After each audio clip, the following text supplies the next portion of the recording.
I'd like to welcome everyone. Good evening. I'll call the meeting to order. We'll begin with disclosure of pecuniary interest. Yes, I have one, Madam Mayor. Item D, quarter revision for the Robinson Drain. Okay, so noted. Thank you. Next on the agenda is approval of our previous minutes. That the minutes of the regular meeting of council held on April 6, 2023 be adopted as printed and circulated. Mover and seconder. Councillor Leach, Councillor Wilson. Any comments, questions, errors or omissions? All's in orders. So can I have the vote? All in favor? And that's carried. Next on the agenda, we had planned for a presentation, an update from the county, but that's been postponed due to illness. So we'll have this presentation likely at our next meeting, and we'll look forward to that. So we'll move then to Court of Revision. To begin with the resolution, Clerk Adams. That council does hereby appoint the following members to sit on the Court of Revision for the Robinson Drain: Mayor Dominique Giguère, Councillor Sarah Leach, and Councillor John H. Wilson. Mover and seconder. Leach and Wilson, all in favor? That's carried. And that the Court of Revision for the Robinson Drain be called to order at 7:35 PM and that Dominique Giguère be appointed chair. Mover and seconder. Leach and Wilson, all in favor? And that's carried.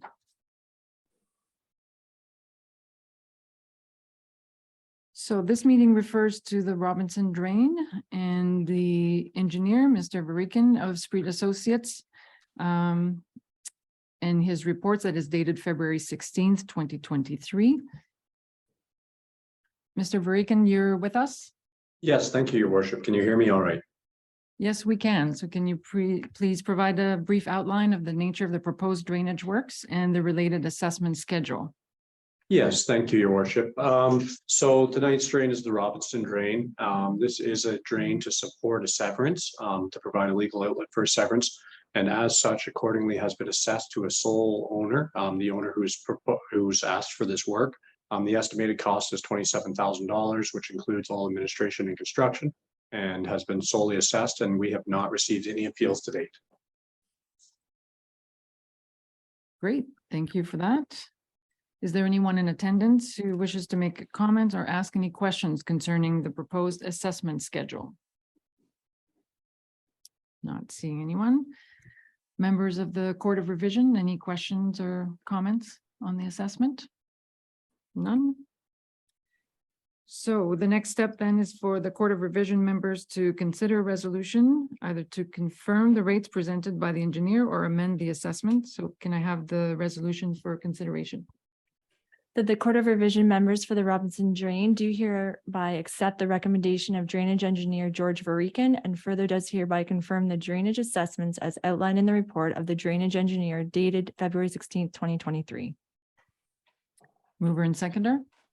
Wilson, Leach, all in favor? And that's carried.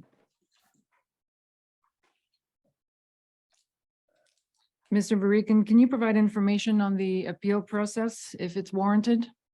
Yeah, so for 21 days now, if any owners who are assessed wish to make an appeal to the tribunal, they can. After that point, the drain can be given third and final reading, and then can commence to construction.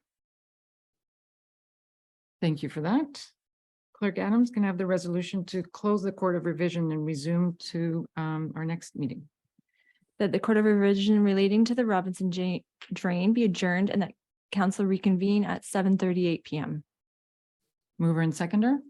Wilson, Leach, all in favor? And that's carried.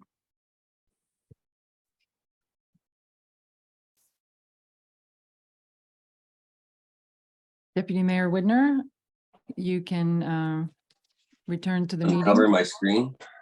Yes. Thank you. And welcome back. Next on the agenda is a public hearing.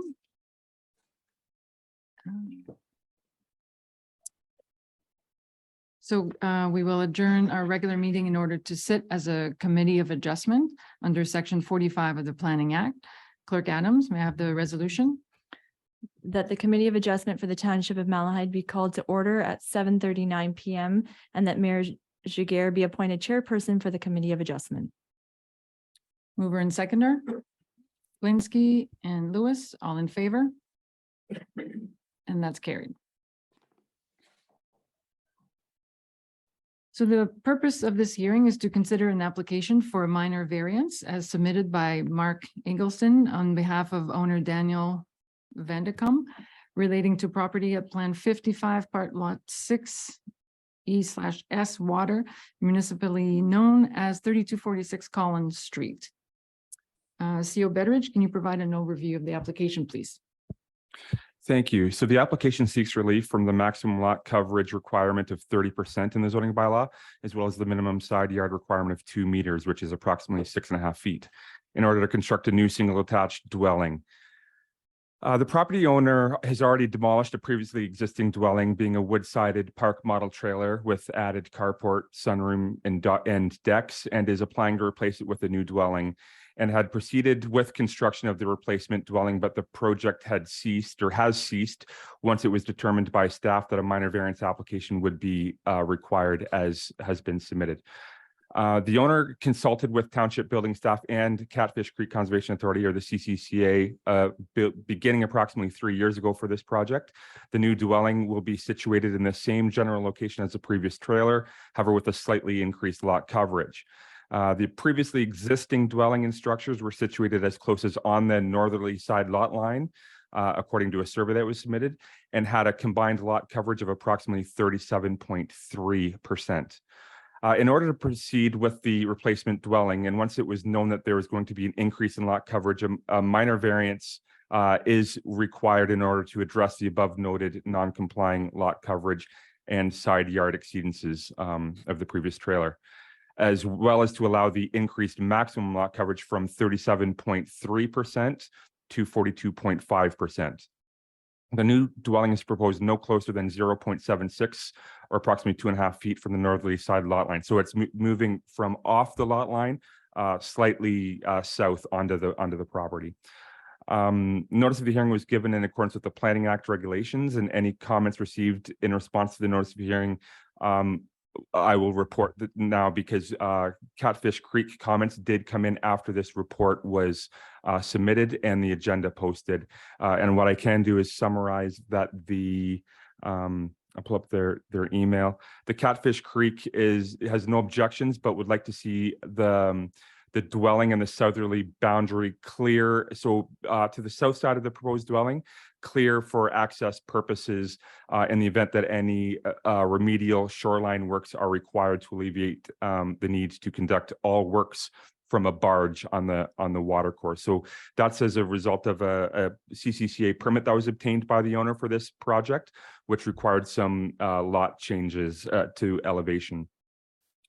This Catfish Creek also requires the proposed development to conform to the drawings and the plans submitted to the CCCA for the permit, and any alterations and or amendments would require written permission and or permit amendment to proceed. So what they're saying there is that they've obtained a permit and they, subject to this minor variance, if there's any changes, there are no changes proposed, that they would like to see those and process if needed.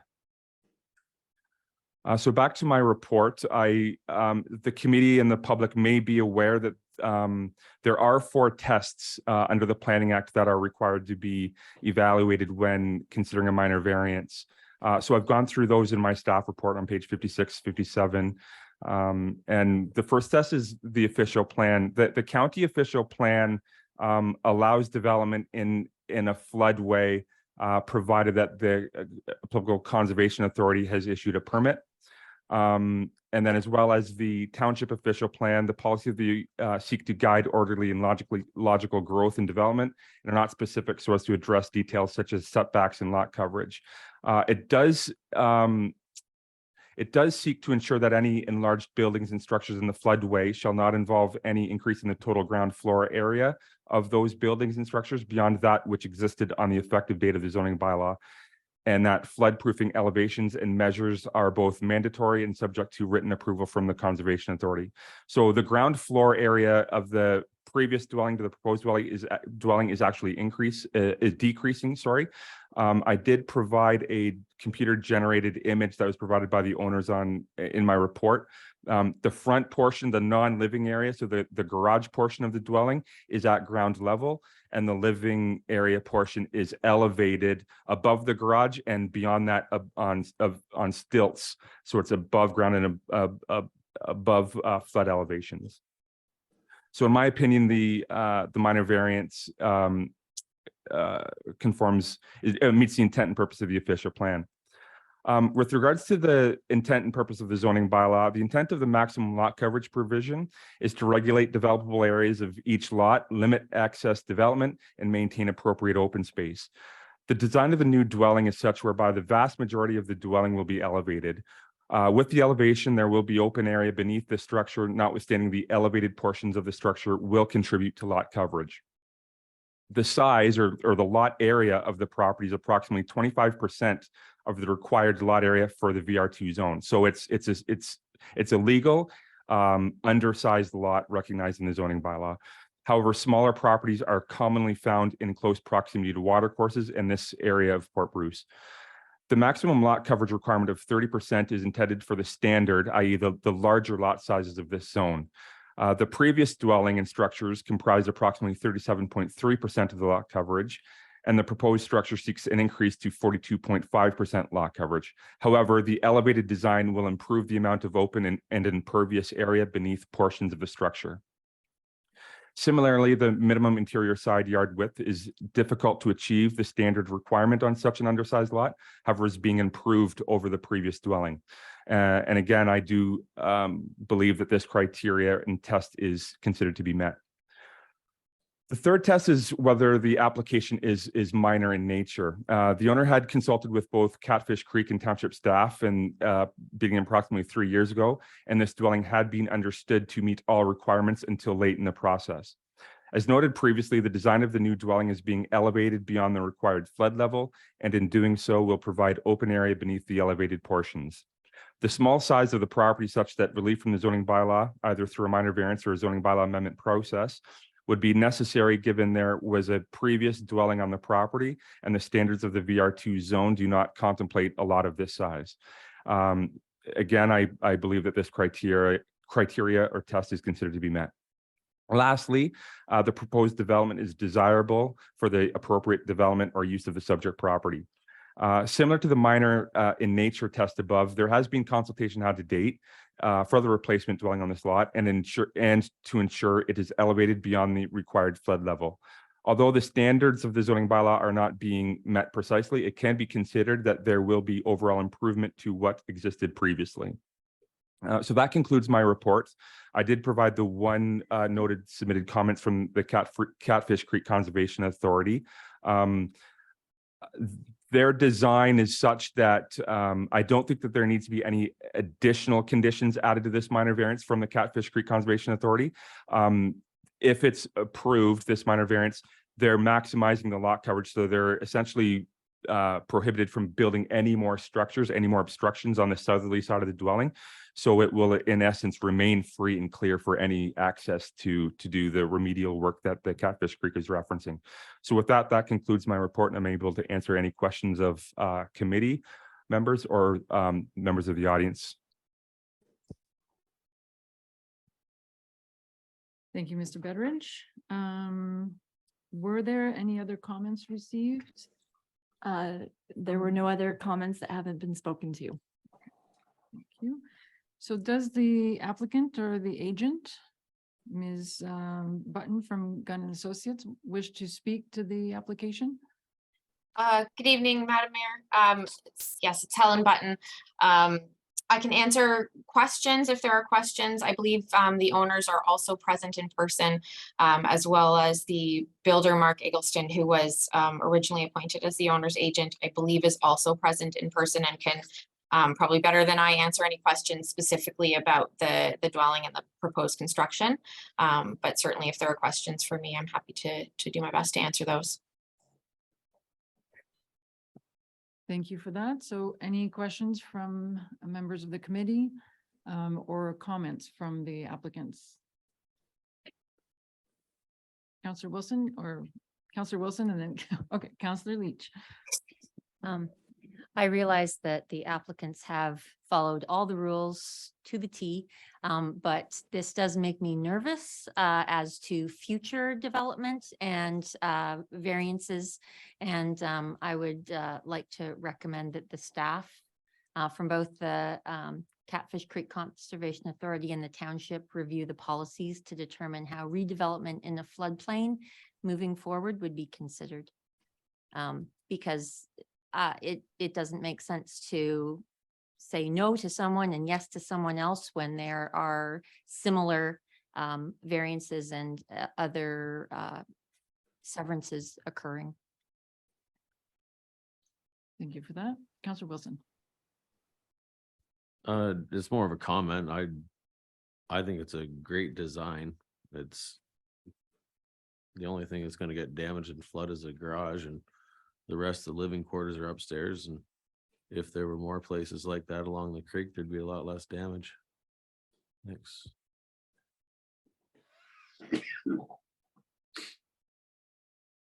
So anyone else from the audience wish to make a comment about this application? Yes. Actually, can I ask you to move to the microphone?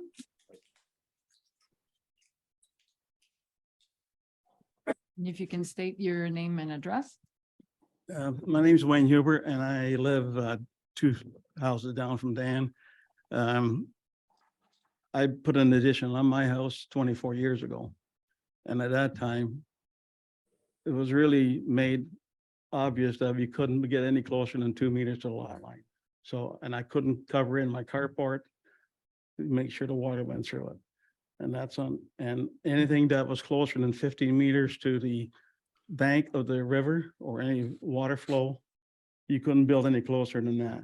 And I know Dan, is closer than the 15-meter from the bank. And also there's no 2-meter lot line anywhere except on the south side of it. And we're really concerned about the blocks that were made to be put around the bottom of the screw pile that they're putting in. And I think that was part of the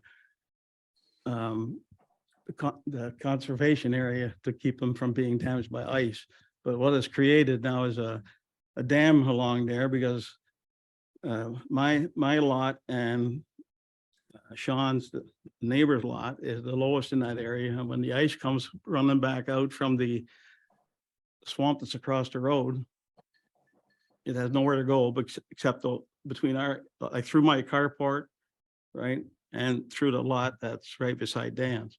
And that those blocks seems to be just like a perfect dam to keep everything from going into the river. And we're just concerned that it'll do more damage and hold more ice back in the future. And I've been there 24 years and I've been flooded 7 times. And well, last year was one of our worst.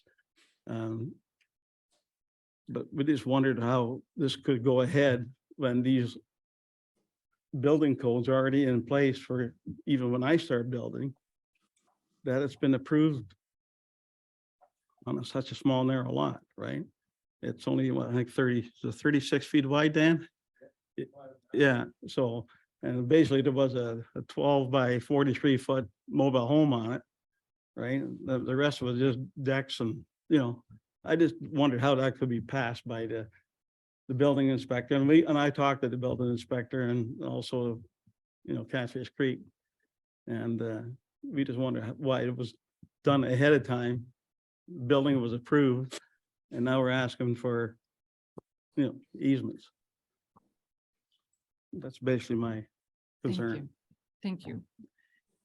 CO Betteridge, want to address the comments? Thank you. So in this instance, there was an existing dwelling there previously. If it was a vacant lot, it would be difficult to seek approvals for to establish development on an undersized lot. So this is a replacement dwelling, and through my report and prior discussions with prior administration, they were advised that they could replace the dwelling. So that's where we got today. The unique scenario in this is, and in my opinion, those standards, those previously existing deficiencies of the trailer and the decks, in my opinion, they're getting better, not worse. It's a very challenging lot to work with in the beginning, so there's going to need to be relief sought. The uniqueness in this is prior direction given to the applicants was that as long as they didn't go bigger than the previous dwelling, they could build on the lot. What was missed until very recently was there was an assumption had by many, and including township staff, that the lot coverage was anything that was touching the ground. So there was a consideration that just the garage, because it was on the ground, that was the lot coverage, and anything above didn't contribute. And it was noted late in the process that increase in lot coverage does contribute, and it exceeds the previous 37.5. But in my opinion, the previous dwelling exceeded the lot coverage, and this is a negligible increase to just 42%. And it's an improvement structurally, and it's elevated above the ground.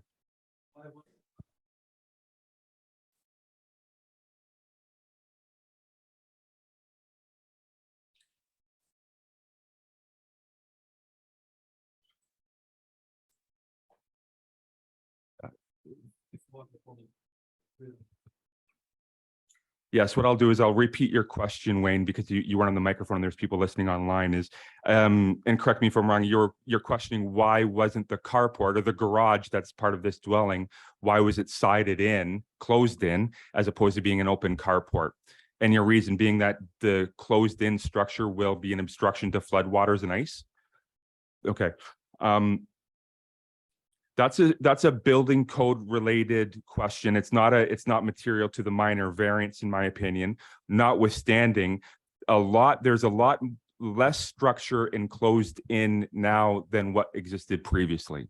So closer to the creek, what's going to be there is some stilts, but some elevated structure. So CO Bedridge, there is also a comment about the blocks, so I just wanted to check with you is that also technically not material to the minor variance that we're discussing, but still perhaps a question to explore further? Or not? I agree that it's not material to the minor variance that was obtained and designed and required from the Catfish Creek Conservation Authority. That's subject to a separate permit than this minor variance. I don't know if there's anything to follow up on that would have any regard to this minor variance. It's through the Catfish Creek.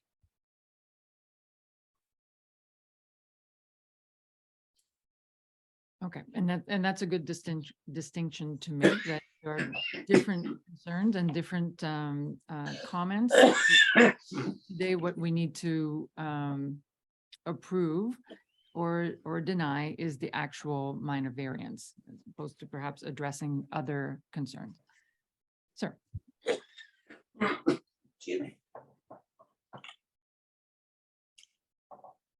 And the water Can you- flow can say- through. I'll just rewind a little bit with your name and address. Dan Van Tykem, owner of the property in Yeah. question. So there was over 100 feet of 8-foot weave fencing along the north property line. And the front of the structure had weave fencing. Ice cubes weren't going through it. It was always 100% blocked. There was 30. Not Sorry, on the south side of the weave fence for sure. But nothing was getting through that fence. That was an 8-foot, 100% weave fence. Nothing was getting through it. That was on the east side and the north side. and again, according to your report, CO Betteridge, so the actual design, that's not what is being considered tonight, whether the flow of water is blocked or not, or whether it's an improvement or worse. It's really about the variance in terms of coverage. Correct. And so if I can add, if what they were building didn't require any relief from the zoning bylaw, such as what we're seeing tonight, like the design of the elevation, what the Catfish Creek requires for that lot with regards to elevation and what have you, that's how it's separate. Like that would, if they didn't need relief from the zoning bylaw, there wouldn't be a meeting tonight. So perhaps I would encourage, if there are concerns related to flood mitigation and management of water, that questions be, like your concerns be expressed to Catfish Creek Conservation Authority. So to get there.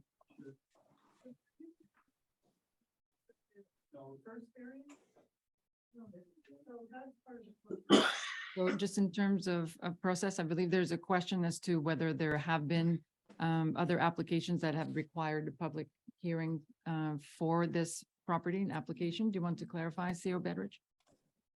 Yes, there were, to my knowledge, there were no previous minor variances required for this property. What we typically have in municipalities are older structures that pre-exist zoning regulations, and what they're considered is legal non-complying or sometimes legal non-conforming structures that were established prior to zoning regulations. So this is probably one of those structures that has been around a long time prior to this zoning bylaw, where the structure was built very close to, if not on a property line, and that's why it's so close. So there weren't any variances to be obtained because when a zoning bylaw came into effect, that structure was already there. Okay. Any other comments from members of the committee? Councillor Lewis? Through you, your worship, just in regards to a conversation we had earlier today, because I had to follow up with a complaint about the variance. And the variance complaint that I got was to do with the dimensions and size on that lot. And just so I understood, and I think you touched on this, but the only thing that's making this out of spec is the deck that is held by the stilts. So it's the square footage of that deck that is making it oversized for this variance and the distance from the property line. Is that correct? Yes. Okay. So being I had to go through a variance myself recently that I didn't understand, which I did after I was done, it makes sense, but I wanted to clarify that the square footage is the elevated deck part, I was told. So that I just clarification for that. Thank you.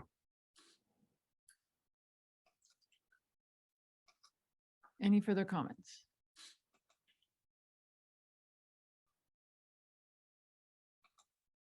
Okay, so should we proceed with the resolution? We'll consider the resolution.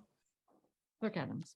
The report number DS 23-10 entitled Minor Variance Application number D13 MV01-23 of Dan Tucum and affecting lands described as part of Lot 6 Reg Plan 55 in the Township of Malahide, known as 3246 Collins Street, Port Bruce, be received, and that the Committee of Adjustment approve application D13 MV01-23 to permit relief from A, maximum lot coverage requirement of 30% and B, minimum side yard requirement of 2 meters in order to construct a new single detached dwelling on the subject property comprising a total lot coverage of 42.5% and a northerly side yard of 0.76 meters, and that the approval shall be subject to the following condition: that the structure be constructed as per the details shown in the drawings as provided with the application, site location, and architectural detail to the satisfaction of the chief building official.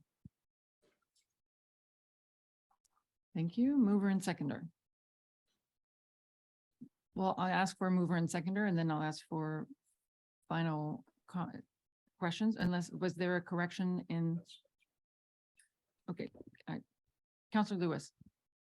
Through your worship. So on the conditions, wasn't it also that nothing else could be built on that property after this was passed for square footage? So for clarification, what I spoke to Councillor Lewis was that this minor variance essentially sets the max of what can be built, which is only the dwelling. So they keep, anything else on this property is going to require another minor variance because they're maxing out on lot coverage. Thank you. Right, so that condition, so to speak, doesn't need to be stated explicitly. It's implied in in this minor variance as requested. Okay, so we'll leave the resolution as is and can have a mover and seconder. Lewis and Wilson. Any further questions or comments from committee members? Seeing none, the vote, all in favor? And that's carried. So thank you for everyone's input. Please be advised that a written notice of the decision will be forwarded to designated parties and that there is a 20-day appeal period. If you wish to be notified of the decision of the Committee of Adjustments in respect to this application, you must submit a written request to the Committee of Adjustment. This will also entitle you to be advised of a possible local planning appeal tribunal hearing. Even if you are the successful party, you should request a copy of the decision since the Committee of Adjustments decision may be appealed to the local planning appeal tribunal by the applicant or any member of the public. So Clerk Adams, can you please provide the resolution to adjourn the Committee of Adjustment hearing in order to reconvene the council meeting? That the Committee of Adjustment for the Township of Malahide be adjourned and that the council meeting reconvene at 8:04 p.m. Mover and seconder? Glinsky and Lewis, all in favor? And that's carried.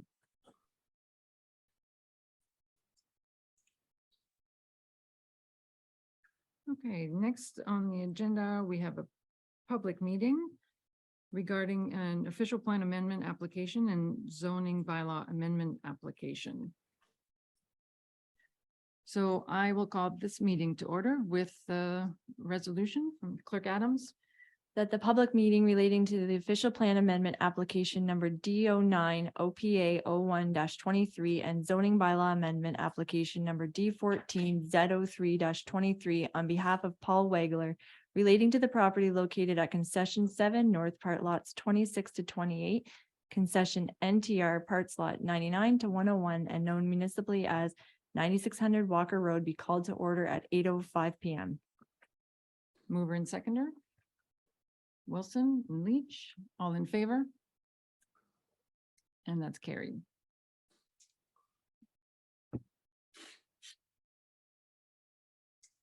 Okay, so this is a public meeting as required by the Planning Act to allow any person an opportunity to make a representation with respect to a proposed official plan amendment and zoning bylaw amendment relating to concession 7 North Part Lots 26-28, concession NTR Part Lots 99-101, and known municipally as 9600 Walker Road.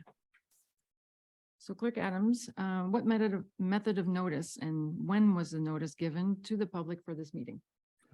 The public meeting was advertised in the Elmer Express for 2 consecutive weeks on March 29th and April 5th. In addition, affected property owners within 120 meters were sent a notice by mail at minimum 20 days prior to this meeting. Thank you. Mr. Steele, you're with us and you're able to provide an overview of the application and whether there have been any comments. Yes, thank you, Your Worship. Before council tonight is an official plan amendment and zoning bylaw amendment for 9600 Walker Road. The subject lands currently contain an existing dwelling, barn, accessory structures, and a furniture finishing business. The owners were now proposing to discontinue that furniture finishing business use and repurpose and expand that building to accommodate a metal fabrication facility that would produce metal roof and siding products. And that based on the information provided with the application, the expansion of the building is needed due to a larger floor area being required for the production of those metal roofing products compared to the previous furniture furnishing business.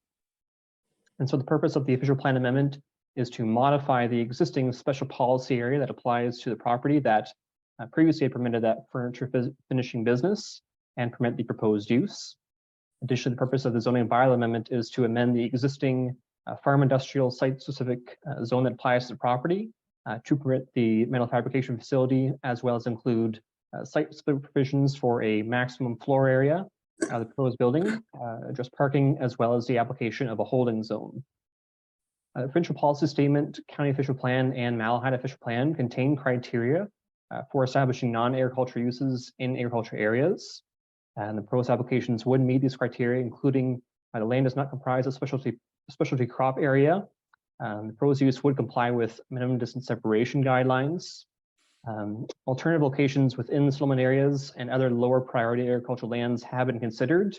And the application is provide information that there are no suitable locations identified that could accommodate the existing industrial use and zoning for the subject lands in the short term.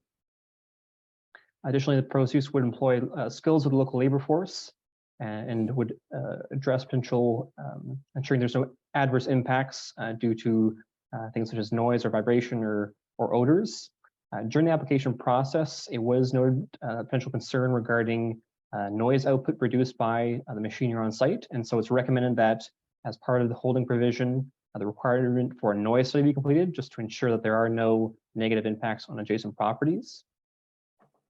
As previously noted, the zoning bylaw would rezone the current farm industrial site specific zone that had permitted the furniture finishing business and would amend it now to permit the metal fabrication facility.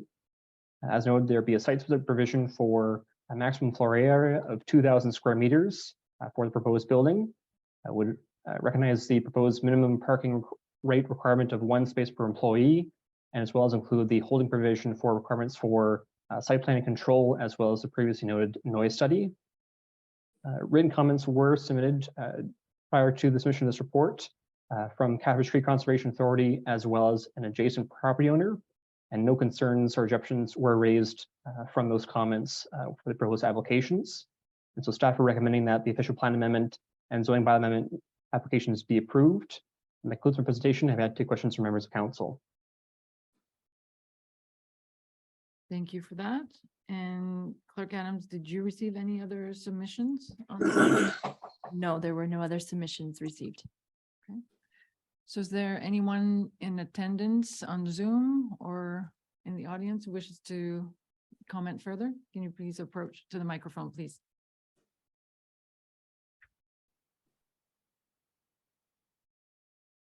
Great. Thank you very much. And thank you, Madam Mayor and Council. My name is Matt Campbell. I'm a partner with Zelenka Priamo Land Use Planners here on behalf of the applicant, Mr. Paul Weigler, who is right behind me here. I don't have anything to add to Mr. Steele's presentation. I think that was a comprehensive review. However, we're here to answer any questions that council may have.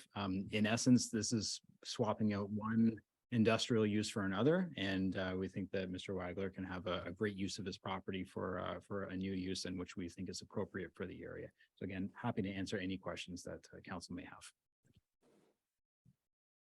Thank you for that. So I'll turn it over to members of council. Any questions or comments? Councillor Wilson.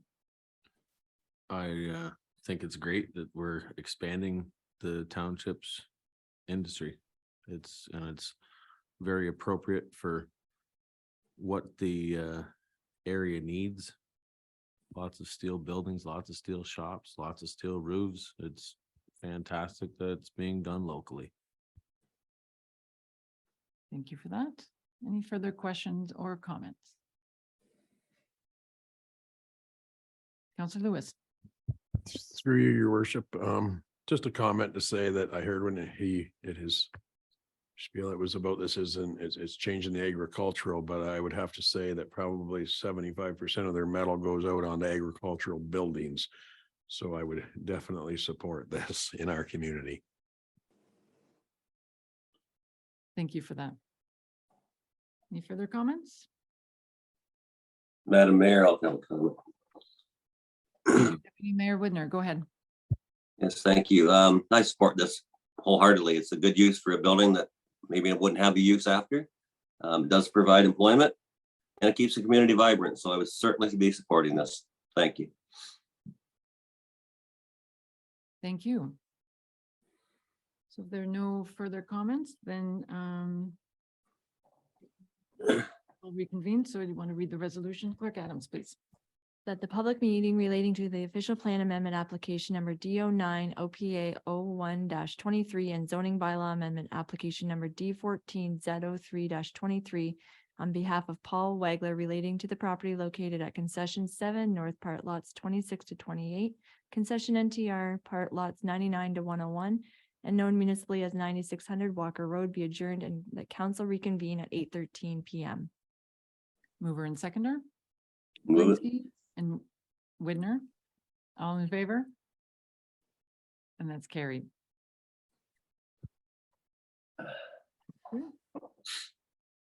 And that report number DS 23-11 entitled Official Plan and Zoning Bylaw Amendment Application of Paul Wagler be received, and that the official plan amendment application number DO 9 OPA 01-23 and zoning bylaw amendment application number D 14 Z03-23 on behalf of Paul Wagler relating to the property located at concession 7 North Part Lots 26 to 28, concession NTR Part Lots 99 to 101, and known municipally as 9600 Walker Road be approved for the reasons set out in this report. Mover and seconder. Leach, Wilson, all in favor? And that's carried. Thank you and all the best.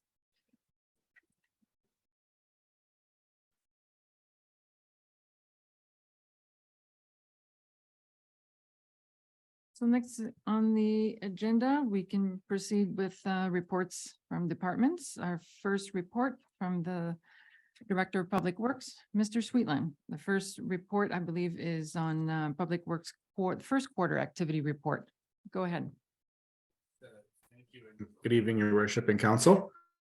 Yes, this first report this evening is a new report brought forward seeking transparency of operations in an attempt to consolidate other various public works reports that are brought forward throughout the year, just showcasing activity taken in the department in Q1. So there are high-level activity points in each public works subdepartment, and I'm pleased to be able to provide this information for council information in the first quarter, and I'll be happy to answer any questions. Thank you. Questions or comments from council? Councilor Leach. To your worship, I'd like to commend all the staff who are maintaining and upgrading their training, because it provides all our residents with top quality service. Thank you. I certainly would echo that, and also appreciate this this approach on quarterly reports with a sort of consolidated update on everything that's going on. I think that's a great idea. So thank you for taking the initiative to do that. So if there are no further comments, the resolution, Clerk Adams. The report number PW 23-26 entitled Public Works Q1 Activity Report be received. Mover and seconder. Leach and Glinsky, all in favor? And that's carried. The next report, Mr. Sweetland, is tender results for supply placement of road granulars. Go ahead. Yes, thank you. So this is a tender award report for work to be undertaken this year for gravel supply and placement. The 2023 capital budget was prepared with an inflation exceedance built in for gravel. However, the low tender rate does exceed this amount by another $16,000, representing a 4% budget exceedance. I should note that this amount can fluctuate as it is paid out on a price per ton basis. So as usual, staff will seek to monitor the placement of gravel, trying to meet the available budget, but undertaking the work in the proper manner. So we are recommending an award in this case. Thank you. Thank you. Questions or comments? Seeing none, we have the resolution.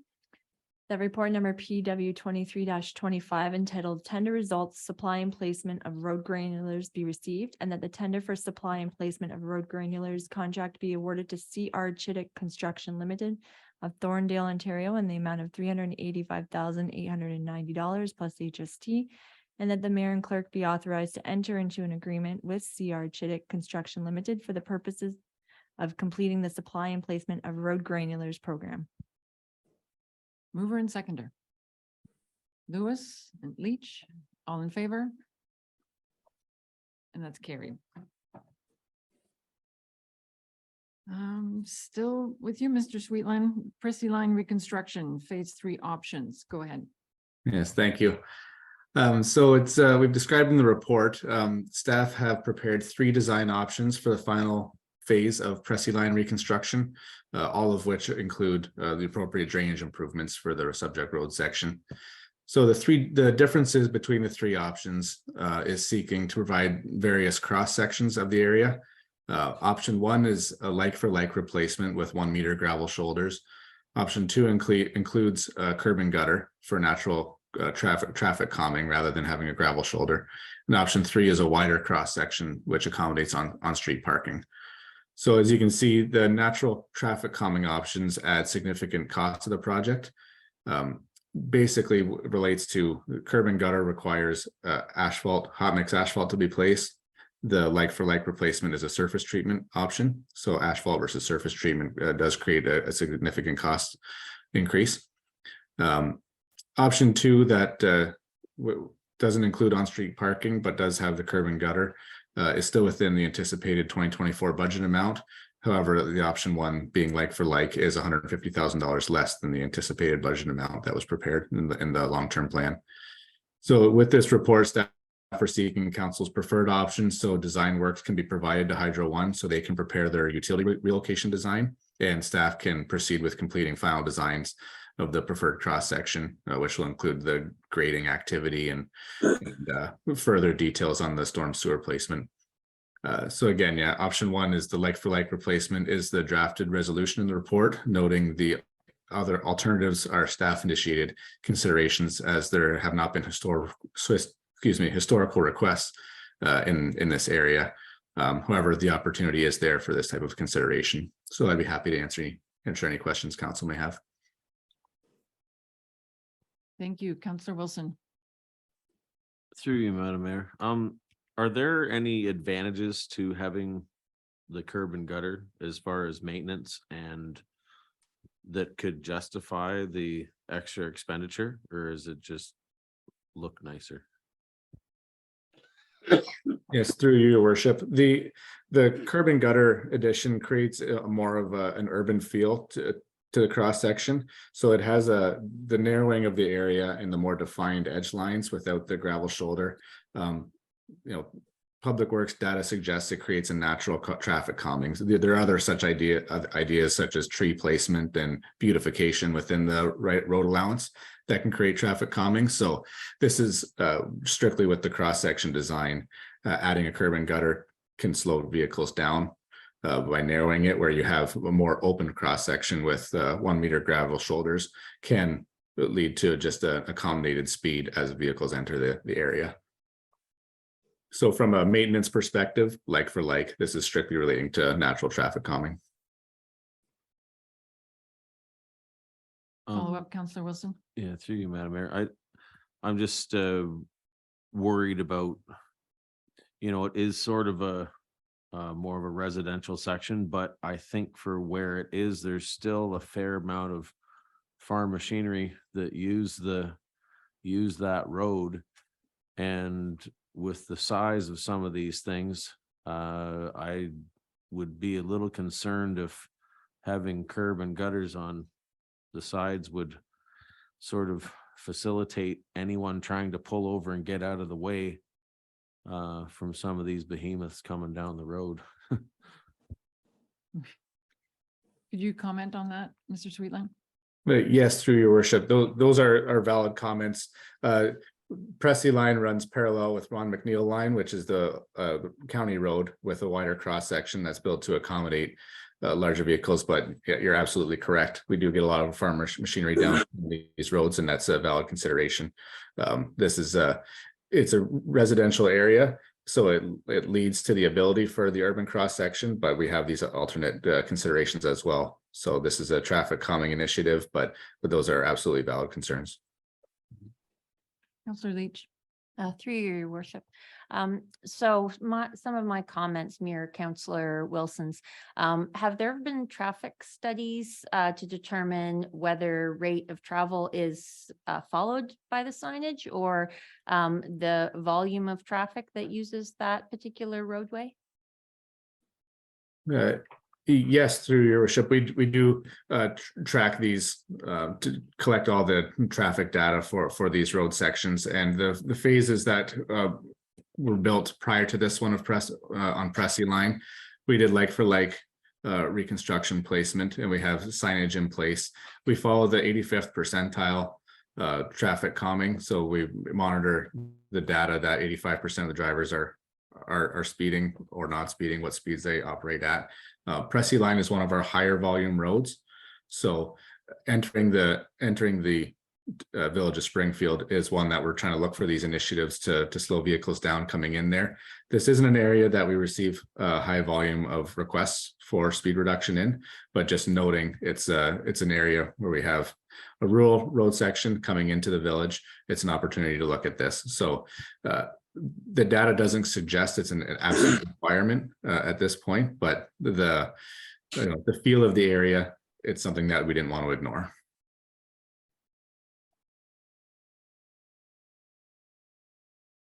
Thank you for that. Yeah, I will say the notion of traffic calming when there is an option for larger vehicle to use Ron McNeil line, it's tempting because we know that may not be a problem now, but once it's fully constructed and top shape, then that's when the speeding begins. So option 2 looks very tempting. Councillor Leach. I have noticed that on Ron McNeil line, there are a lot of vehicles lining the sides of the roads, which makes that space, even though it's wider, narrow up considerably for larger agricultural vehicles. Councillor Lewis. Through your worship, Matt, what option is going to last the longest? What are we going to get the biggest bang for our buck for?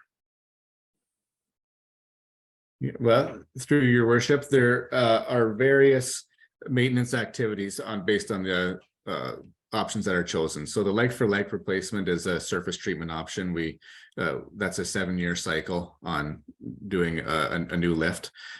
The other options use it's a thicker granular base and hot mix asphalt. So it has a hot mix asphalt has a longer life. It has different properties for maintenance, such as route and seal, crack repair.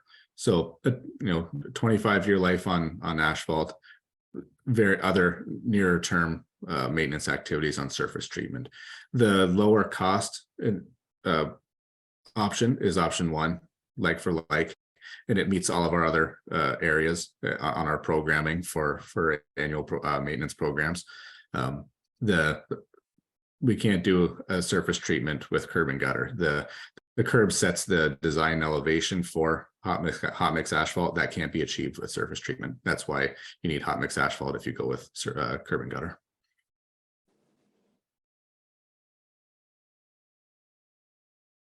Councillor Blinsky.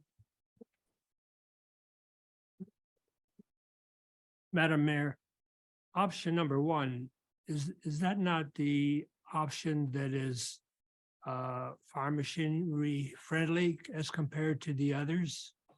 So I think that should be taken into consideration.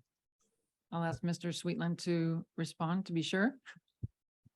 Yes, that's correct. Option 1 does not have curb and gutter, and it does not provide stated and marked on-street parking.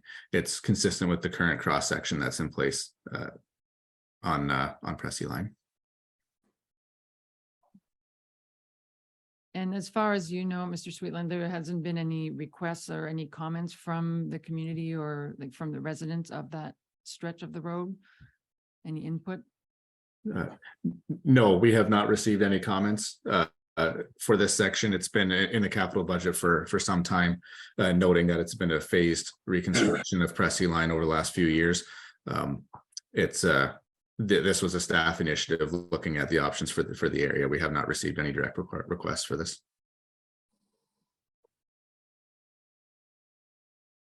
We're prepared to consider the resolution with option 1.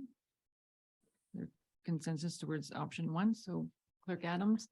The report number PW 23-19 entitled Pressing Line Reconstruction Phase 3 Options be received, and that the staff be directed to proceed with construction option number 1 for a 7-meter wide road with no curb and gutter. Mover and seconder. Wilson and Glinsky. All in favor? And that's carried.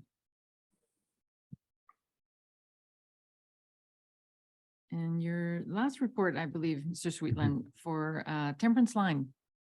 Everybody's been looking forward to this update. Yes, thank you. So as council is aware, Temperance Line has now been determined to be a township asset. It does require immediate attention, so staff have prepared a few options for maintenance.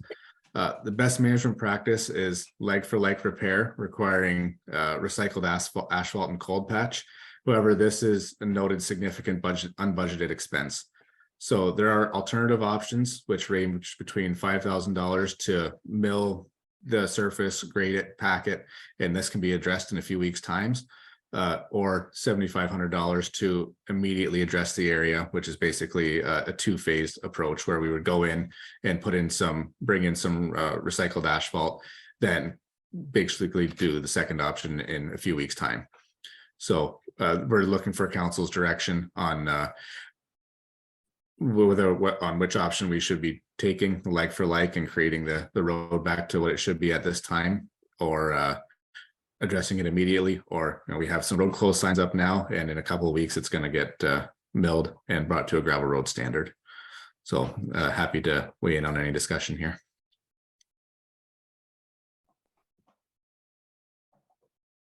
Comments, questions? Which option would council like to consider? Deputy Mayor Widner? Yes, thank you, Madam Mayor. Matt, when you say it's going to be gravel road standard, you're going to grind the whole road back to gravel? That's correct.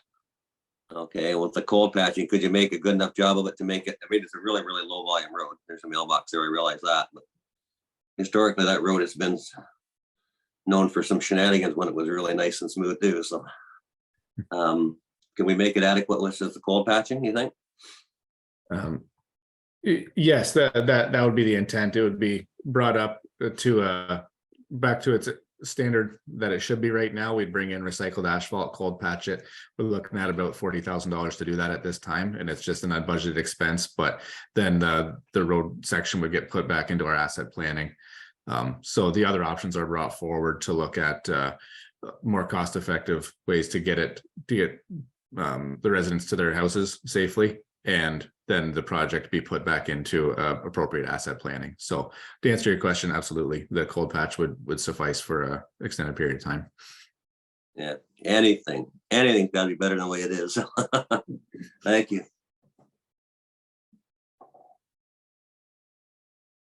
Further comments or questions? Councilor Glinsky. Just a comment, I would like to congratulate whoever wrote the letter to the MTO that finally got their attention. Congratulations to that person, because we've been working for years with MTO to try to get them moving, and everything has fallen on deaf ears until now. So congrats to somebody. It was a team effort. Yeah. Okay, so we need to provide direction on which option we prefer.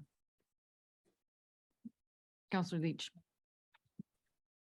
Through your worship. So Director Sweetland, is option 2 the one that gets the residents safely to their homes the quickest?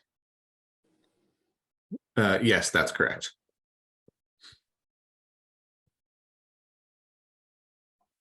So then if we go with option 2, and as you mentioned, then after that's done, then it goes, but the road goes into our overall asset management plan and will be managed like all other assets.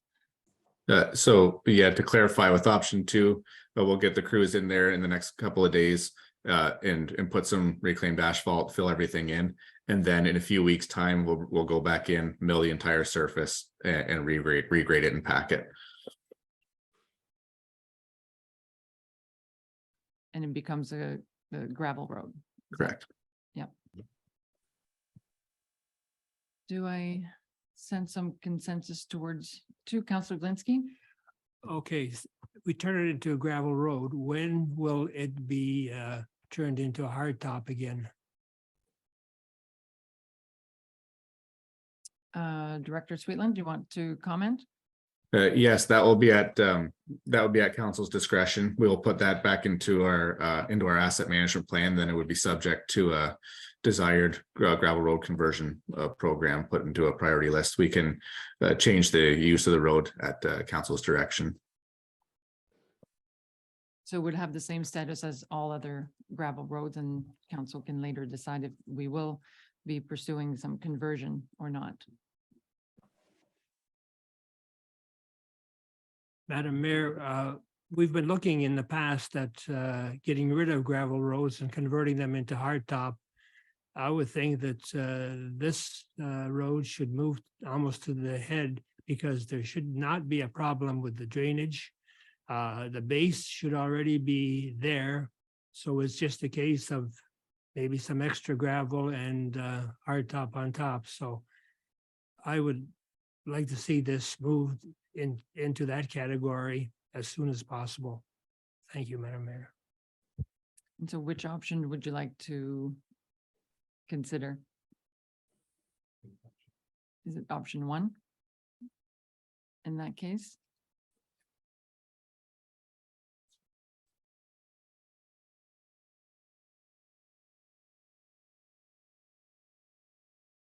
Go ahead, CO Bedridge. Through you to Director Sweetland, Matt, so Councillor Galinsky's seeking the option which gets it to a hard top surface quickly. Is that option number 1? That's correct. We would go in with recycled asphalt and cold patch and bring it up to its current paved road standard.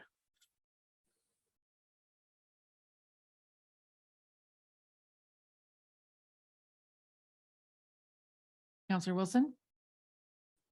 Through you, Madam Mayor, I guess, once you mill this, what's it gonna cost to get it back to a paved road?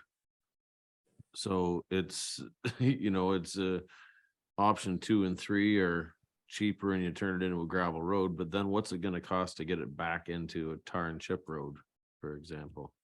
Is the 38,000 for option 1 going to be, it's the most expensive one of the 3 options, but is it going to be cheaper than in the long run for trying to resurface it later on? Through your worship, yes, that's a great point. I don't have the estimate here for what it would cost to do to put a gravel road standard and then do a gravel conversion on it. Those are very expensive projects that do require, there's material there. We have to investigate the depth and the ability to have them handle the machinery that does the work, the continual use, and meet our 7-year guideline on doing single surface treatment programming. So it often does require full excavation of the area, appropriate granular placement and compaction, and then surface treatment. They are very expensive programs. So your point is a good one. The option 1 gets it to the paved standard right now, and it can be looked at. It can remain a paved road and be looked at indoor asset planning wherever it falls in 10+ years from now. Thank you. And is the concern that, so right now, option 1 is not in the budget, so would you have to look at another project to be deferred in order to go ahead with option 1? Through your worship, that would be at council's request and direction. If like to pull something else from the budget to accommodate this work, or draw this from reserve, and I'd defer this to Finance Director Adam Bedridge, or Adam Boylan, I'm sorry, if there's other comments there. Councillor Wilson, sorry, did you want to follow up first? Through you, Madam Mayor, I just think it's going to be the bigger hit of the 3 options, but in the long run, it's going to be way cheaper. So it's sort of bite the bullet and do it. We can't go back in doing anything with the budget at this point. So but it's also not a huge expense compared to what a lot of the other items that we have to deal with. So if we had to draw on reserves a little bit, to get it done, the people have been putting up with this for a very long time. So it's expediency and long run, it's going to be less expensive. So. Director Boylan, did you want to comment on the flexibility that we have to accommodate this project? Sure. Yeah, I agree with Councillor Wilson. To be frank, it's a $38,000 variance, but it's a $4 million capital budget. So in the grand scheme of things, it's relatively minor. A budget's just a plan. There's a lot of ups and downs throughout the year. Maybe the future project that we've approved will come in under budget. Like we'll settle up at the end of the year. And if there's something to be funded from reserves, then we'll fund it from reserves at that time. There's plenty of room in our reserves. I think we're forecasting $6.5 million at the end of this year through the budget. So we're well able to fund this difference. Councillor Lewis? Through your worship, Matt, just for clarification reasons. So it's going to get patched up right now. So everyone, it's just a patch job. You're going to go in and fill the holes in and you're going to smooth it out. And that's how that road's going to remain. And if in the future we want to resurface it, could it not go to the exact same expense that it would be to bring it to today's standard, to not to what that old road is now, at the same expense if we were to mill it and make it? Because if you mill it, I don't think you're going to have actually gravel, are you? You're going to have the millings on top. So it's not like a loose gravel road. I just want to make sure, because you go and you spend the 38,000 and then we put it in the plan. And then we find out 3 years later, yep, it's still going to be $300,000 to do that stretch of road, when it would have been $300,000 had we just spent $7,500 now and had it so it was safe travel for the residents. Just for clarification, so I know. Yes, through your worship. If it was to be milled at this time, it would be regraded and packed to be a drivable surface.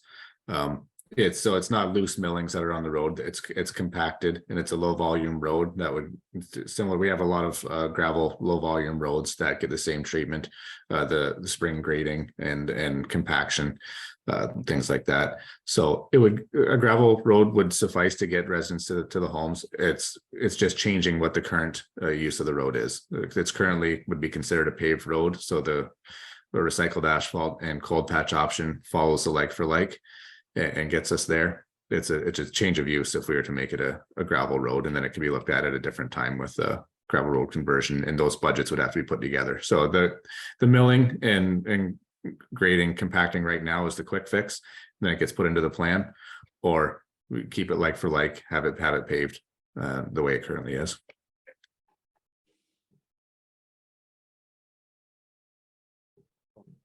Okay, so, but the question is, we patch it now and we say in 2 years, we want to redo that road to today's standards. Will that road cost us as much to repair then as if we were to mill it and then have to bring it up to the standard in 2 years? Yes, so through your worship, I don't have that estimate in front of me to do the gravel road conversion of that section. It would be, off the top of my head, it would be more expensive than $38,000 estimated in option one right now. So if we were to go ahead with it at this time and have to look at it later, it would likely be more expensive. But that would be an asset management decision on doing that project.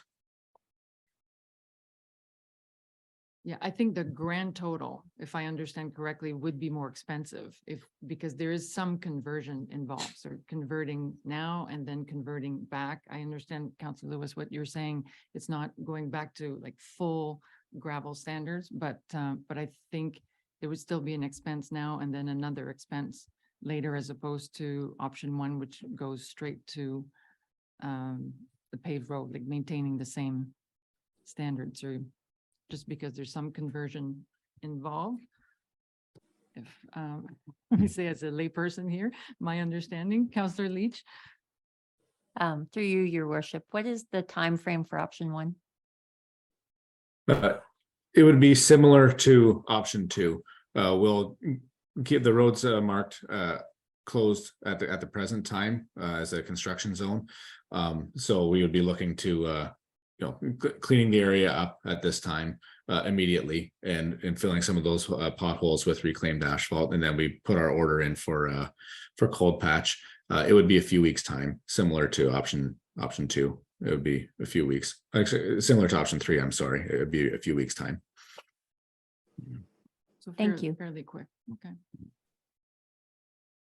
So there's some consensus towards option 1. Is that what I'm reading? So let's So try. question, if I could. Yes, Deputy Mayor Widner.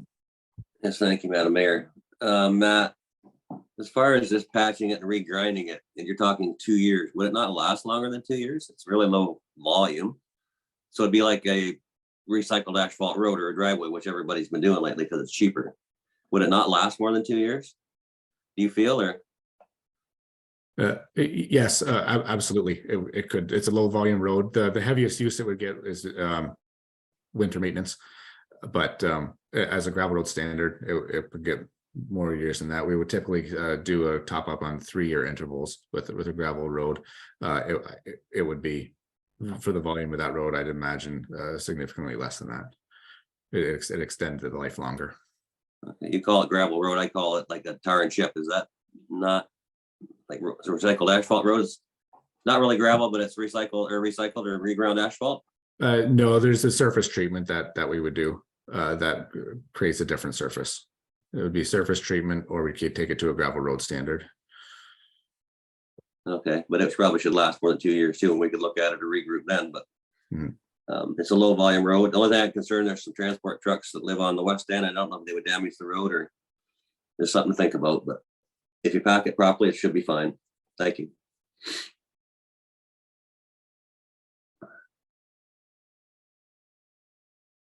Councillor Widner, were you speaking then to Deputy Mayor Widner? Sorry. Were you speaking to option 2? Yes. It's really confusing. I just want the thing fixed.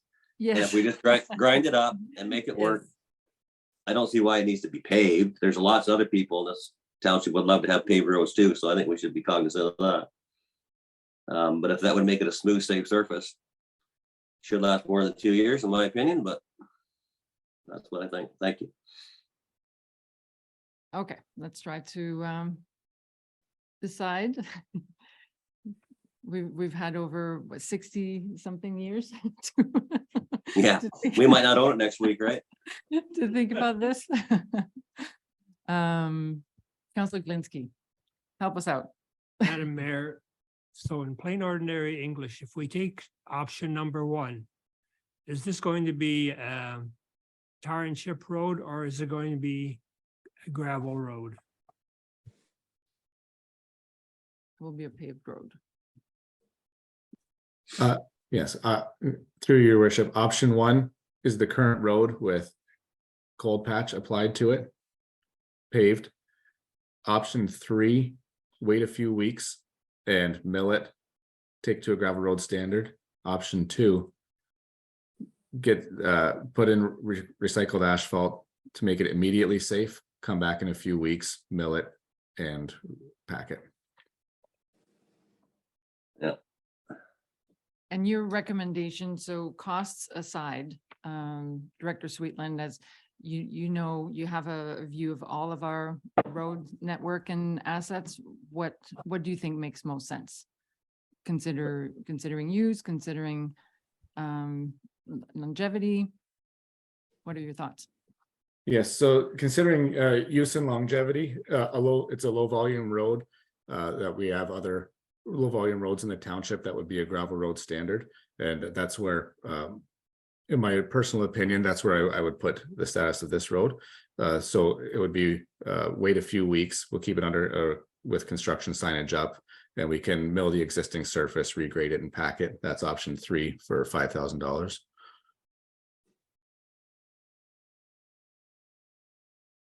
Was there consensus towards option 3 then with that professional advice. So, well, let's read the resolution with option 3. The report number PW 23-27 entitled Temperance Line 2023 Maintenance be received, and that staff proceed with maintenance activity direction through option 3 described within the staff report. Mover and seconder, Lewis. Leach, all in favor?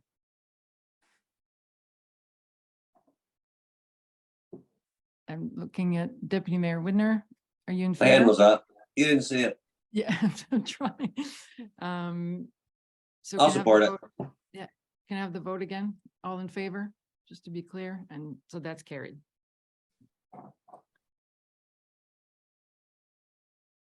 Okay, thank you, Director Sweetland. Thank you. So next on the agenda are the reports from our Director of Finance and Treasurer, Mr. Boylan.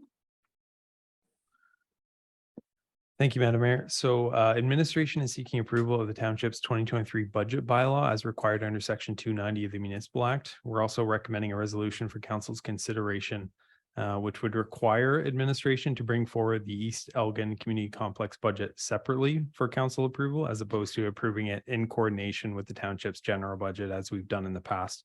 So this resolution would pertain to 2023 as well as all future budgets unless otherwise directed by council. Thank you for that.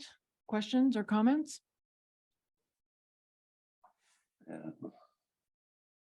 Deputy Mayor Widner? Yes, thank you, Madam Mayor. This would then, in reality, we're purchasing the ice resurfacer with this approval. Is that correct? Not necessarily, because we can approve our budget. And later on the agenda, we're receiving the resolution from the EECC board. And we are being asked to approve that budget as council. Okay, that's fine. So if there are no comments, then resolution. That report number FIN 23-07 titled 2023 budget approval be received for information, and that bylaw 23-26 authorizing the adoption of the 2023 budget be approved, and that approval of the East Elgin Community Complex annual budget shall require an explicit resolution of council, which is extraneous to the township's own budget approval process. Mover and seconder. Lewis and Leach, all in favor? And that's carried. And the next report regarding 2023 tax rates. Thank you. This report recommends the approval of the township's 2023 tax rates as determined through our 2023 budget deliberations. The township's tax rates are slated to increase by 3.16%. The special area rate for Springfield is slightly declining due to no change in the special area levy itself, paired with a slight increase in affected assessment. I've also noticed noted in my report that the county's 2.76 increase and the province's 0% increase aggregate to a total tax increase to a residential property of 3.09%, as reported during budget deliberations. Thank you. Questions or comments? Clerk Adams, the resolution. That report number FIN 23-08 titled 2023 tax rates be received for information. Mover and seconder. Linsky, Lewis, all in favor? And that's carried. Okay, next, so we have reports from boards, we have correspondence, and we have a closed session. So I'm just checking in to see if you need a brief recess, or do you want to do one more item on the agenda first? We can go through the outside board reports first. Yeah, okay. So first we have the report from the Fleet Management Advisory Committee minutes. It's nice to see that getting underway. Any comments or questions? Okay, so we'll receive that, or do you want to receive all? Did I see Deputy Mayor Widner? Did you have a comment on the Fleet Committee? Yes, thank you, Madam Mayor. It was a good meeting. We went through a lot of the information. I think we made some new decisions on some of the equipment. Like the loader, I guess we have chosen now to get the front end repaired in it until we can, first of all, see if we can even get another loader and what the price of it is. So I think that was a good choice because if it breaks, it's gonna cost us a lot more to fix it. And then with some of the vehicles, yeah, it's nice to get them out there and see them. You can have alternative uses for them, pass them down the line, try to keep the miles off as well as we can. And we went through some of the repairs that have been done. Some were good, some failed. That's the reality of some of the new parts you get today. So I think we're going in the right direction and hopefully everything will work out fine for us. And we actually had a few new ideas we brought up. No, Councillor Lewis brought up an idea we could maybe test out a 3500 or whatever with a plow on it for Springfield to see how that would work. So I would look forward to seeing that. Thank you. Great. So good to, like I said, good to see that underway. And just as far as procedure, we will also make sure that since it is a standing committee of council, that there will be public notice.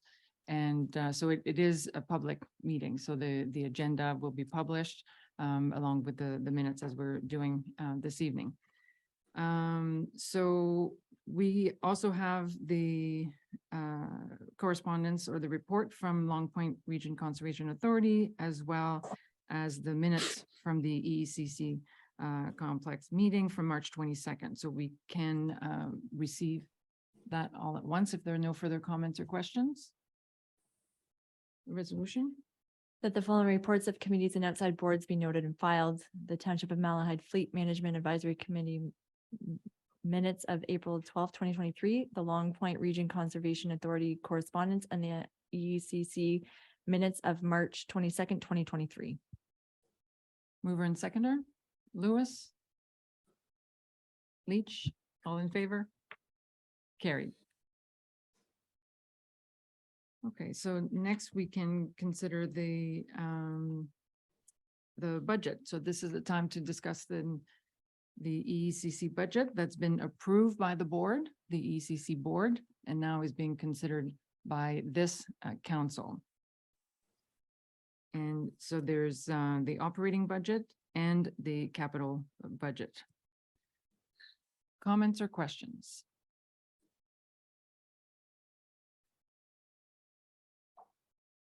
Deputy Mayor Widner. Yes, thank you, Madam Mayor. This is one of my own opinions, and anybody else wants to speak up, that's their choice. But the situation we got into with this, I don't like it. I believe there was a tender and a purchase done without Malahide knowing about it. Hopefully the new committee that's been struck can help resolve some of these issues.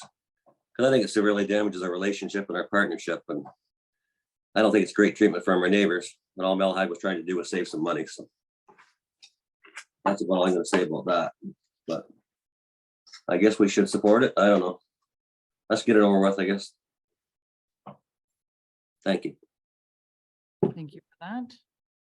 Any other comments? Councilor Lewis? Through your worship, it should be commented that it's not seen what goes on behind the scenes, and this time it baffles me how this could happen. We have to work together regardless. I look forward to being on this board to straighten a few of these matters out, and it was just not something you do with your partner of purchase and without our acknowledgement at all. So I don't want to put a stop to things and make a big hiccup, but that could be done. Thank you. Thank you for those comments. So, and just to clarify, and I appreciate that we're separating the process and the actual nature of the decision. So, so I think there has been recognition now that the proper terms of reference and procedure of how decisions and decisions to go to tender, decisions to award a tender, I think to us is fairly clear in the terms of reference and how it should proceed, and that procedure was not followed. So I think that's been recognized, but at the same time, I think as others have mentioned, best not to, combine the issues of process and the actual need to proceed with some of the capital purchases. So I think that recognition's been made, but it's important to note.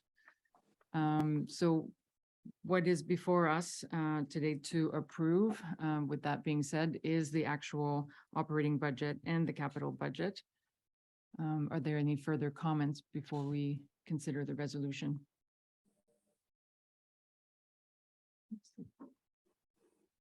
Resolution then.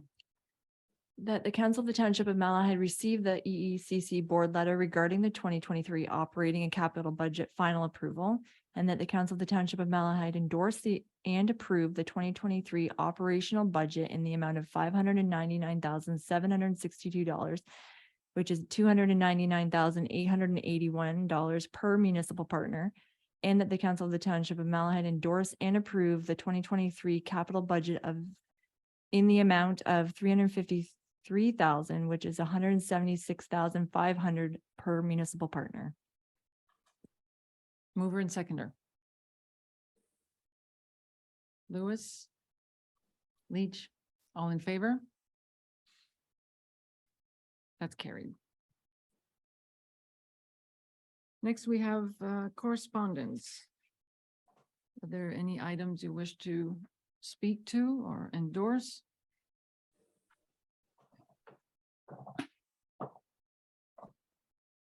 Councillor Leach? I'd like to, despite the unfortunate circumstances, congratulate and welcome the new mayor of West Elgin. Thank you for that. Well said. If there's nothing else, we'll receive the correspondence, please. That the correspondence items be supported and noted and filed. Mover and seconder. Glinski, Widner, all in favor? Carried. Any other business?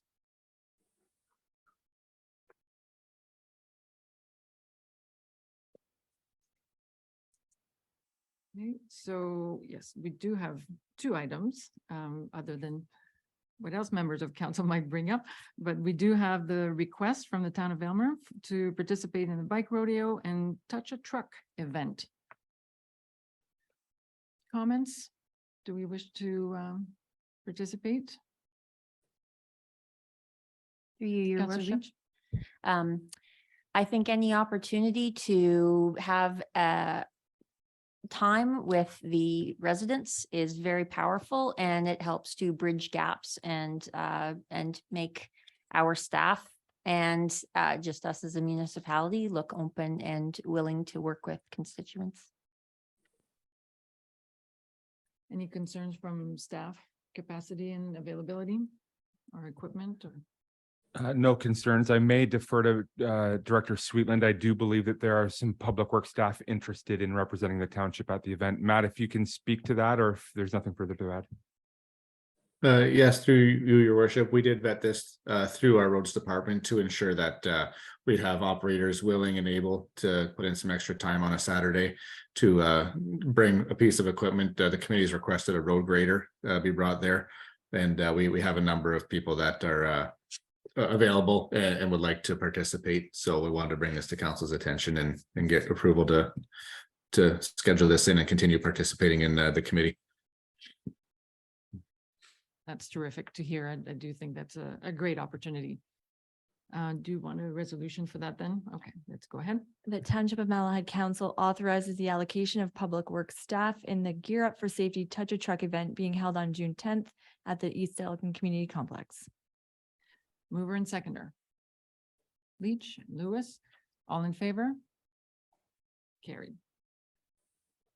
The next item in other business is a safety concern and a request for guardrails on Imperial Road and Port Bruce. Councillor Lewis, did you want to speak to that briefly? Thank you, your worship. Yeah, I got a phone call from, his name is Paul Ward, lives on the corner of Rush Creek Line and Imperial Road. He was very polite in explaining to me how another person was found in his yard. This one was stopped from hitting the house by taking off an 8-inch tree, which is right a couple meters from the side of the house. He wasn't aware when they did a study, he said it was about 3 years ago, what was going on, or he would have came and presented a case then, because they've dated and logged all of the incidences, even the ones that the police weren't called to at his residence. And he says it's just getting worse really fast. He said there should be definitely justification for a guardrail, being there's guardrails coming out of Copenhagen on the north and the south side of the roads where there isn't, the ditch is not as deep as what his ditch is. So I definitely forwarded his concerns. I spoke to our Matt Sweetland, and with direction, I think we could help this, or at least stop something from happening. Like it was brought to my attention that his gas line's on that exact front corner of his house, which, you know, nobody would ever know and you would never see it, but it should be put into the equation, I believe, when you're talking safety. So that was my request. Thank you. Director Spore. Through your worship, Councillor Lewis, there has been 2 significant accidents there within the last year on the yard, so both very close to the house. So being that this is a county road, so I guess the idea is that we will send a request for this to be considered to the county, is that correct? Okay, we have a resolution then? That Is there other comments? No, good. Go ahead. That Township of Malahide Council requests Elgin County Council to consider requirements for guardrail placement on the northwest side of Imperial Road at Rush Creek Line. Mover and seconder. Lewis and Wilson, all in favor? Carried. Any other business? Not seeing anything else, we want to proceed with bylaws. That the following bylaws be considered read a first, second, and third times and properly signed and sealed. Bylaw number 23-26, which is the 2023 budget. Bylaw number 23-35, the 2023 tax rates and levies. Bylaw number 23-36, the official plan amendment number 21. Bylaw number 23-12, the Sparta Line drain number 1, and bylaw 2313, the Sparta Line drain number 2. Mover and seconder. Lewis and Galinsky, all in favor? Carried.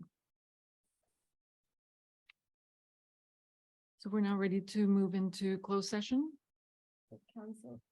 That council move into closed session at 9:05 PM pursuant to section 239(2)B.